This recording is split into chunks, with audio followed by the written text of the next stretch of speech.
BCA BBA साठी शिवराज महाविद्यालयात प्रवेश प्रक्रिया सुरू। आज 29 जून पासून 3 जुलै पर्यंत आहे विद्यार्थ्यांना संधी।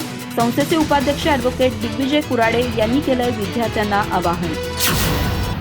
राज्य सामायिक प्रवेश परीक्षा कक्षाकडून BCA BBA BMS BBM अशा पदवी अभ्यासक्रमांसाठी प्रवेश परीक्षा घेण्यात येणार असून CETत मिळणाऱ्या गुणांच्या आधारे प्रवेश प्रक्रिया राबवण्यात येणार आहे।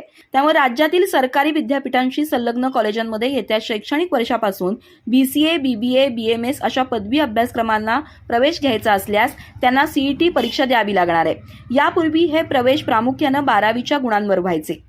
अखिल भारतीय तंत्रशिक्षण परिषदेनं MBA MCA या व्यावसायिक पदव्युत्तर अभ्यासक्रमांच्या धर्तीवर BCA BBA BMS BBM हे पदवी अभ्यासक्रम आपल्या अखत्यारीत घेतले आहेत। त्यामुळे या अभ्यासक्रमांना व्यावसायिक अभ्यासक्रमांचा दर्जा प्राप्त झालाय। CET सेलकडून इंजिनिअरिंग MBA फार्मसी अभ्यासक्रमांच्या प्रवेशासाठी CET घेण्यात येते। त्याचप्रमाणे आता BCA BBA BMS या पदवी अभ्यासक्रमांच्या प्रवेशासाठी स्वतंत्र CET घेण्यात येणार आहे। या CETत मिळणाऱ्या गुणांच्या आधारे विद्यार्थ्यांचे प्रवेश होणार आहेत। या संदर्भात शिवराज विद्या संकुलाचे उपाध्यक्ष ॲडव्होकेट दिग्विजय कुराडे यांनी विद्यार्थ्यांना आवाहन केलंय।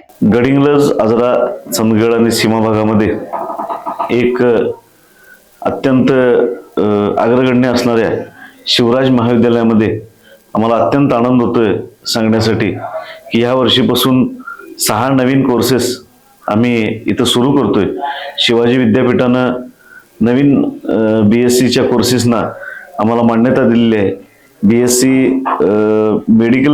मेडिसिनल केमिस्ट्री, त्याच पद्धतीनं BSc फार्माकोलॉजी एंटायर, त्याच पद्धतीनं BSc भाग 3 झूलॉजी म्हणजे प्राणीशास्त्र, त्याच पद्धतीनं MSc भाग 1 ऑर्गॅनिक केमिस्ट्री आणि BSc कॉम्प्युटर सायन्स एंटायर भाग 1 यासाठी 2 नवीन अतिरिक्त तुकड्या या सगळ्या कोर्सेस सुरू करण्यासाठी, त्याच पद्धतीनं PGDCA हा नवीन पोस्ट ग्रॅज्युएशनचा कोर्स करण्यासाठी शिवाजी विद्यापीठानं आमच्या शिवराज महाविद्यालयाला मान्यता दिलेली आहे। विद्यार्थ्यांनी जी विद्यार्थी या सर्व नवीन कोर्सेसचा फायदा उठवू इच्छितात, या नवीन कोर्सेसला प्रवेश घेऊ इच्छितात, त्या सर्वांनी लवकरात लवकर शिवराज महाविद्यालयाला संपर्क साधून आपला प्रवेश निश्चित करा। धन्यवाद।